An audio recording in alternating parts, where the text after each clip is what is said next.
नमस्कार, आप देख रहे हैं वी टाइम न्यूज। बढ़ते हैं छत्तीसगढ़ की खबरों की ओर।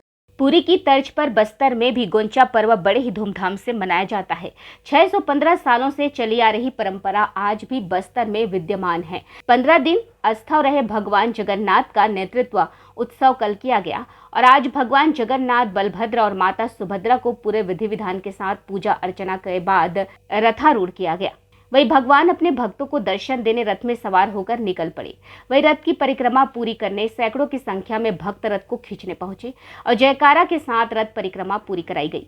वही सालों से चली आ रही परंपरा में शामिल होने दूर दराज के भक्त पहुंचते हैं और भगवान से अपने परिवार की सुख समृद्धि की कामना करते हैं। इस महापर्व में भगवान को जगन्नाथ मंदिर से पूरे पूजा अर्चना के बाद रथ में सवार किया गया और बस्तर राज परिवार के सदस्य कमल चंद भंजदेव लाव लश्कर के साथ तीनों रथों की पूजा अर्चना कर उनसे आशीर्वाद ले।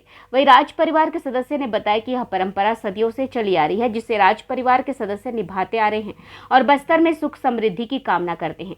साथ ही बताया कि बस्तर महाराजा पुरुषोत्तम देव को रथपति की उपाधि का आशीर्वाद मिला था, जिसके बाद से बस्तर में दशहरा और गोंचा पर्व में रथ की परिक्रमा की जाती है।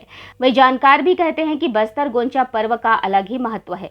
यहाँ पर भगवान जगन्नाथ को सलामी देने बांस से बनी तोपनुमा तुपकी से सलामी दी जाती है, जो विश्व में कहीं नहीं होती है। और आज से 9 दिनों तक भगवान जगन्नाथ अपने जनकपुरी में रहेंगे और भक्तों को आशीर्वाद देंगे।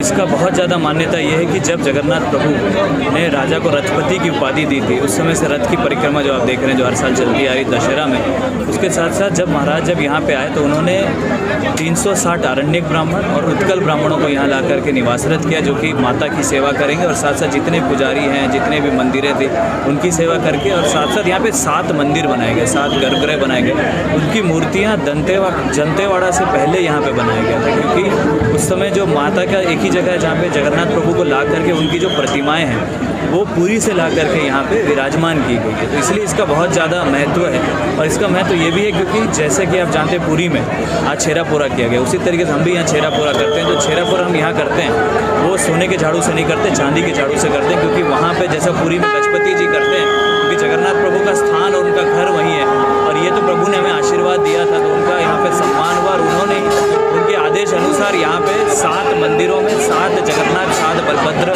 7 सुभद्रा और 7 महालक्ष्मी की मूर्तियाँ यहाँ स्थापित की गई।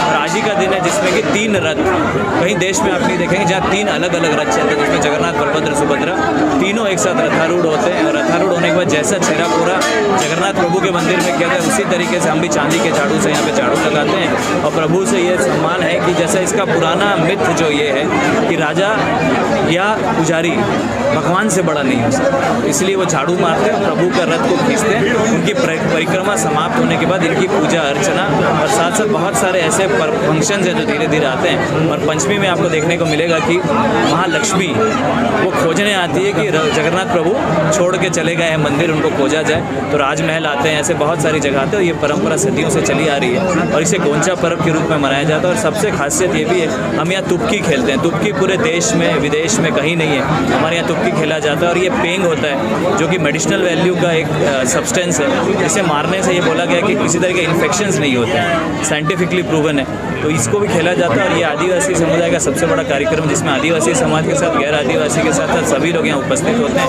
और ये परंपरा सदियों से चली आ रही है और इसे गोंचा के पर्व में मनाया जाता है। जगन्नाथ प्रभु के रथ यात्रा के रूप में पूरे देश में, पूरे विश्व में मनाया जाता है।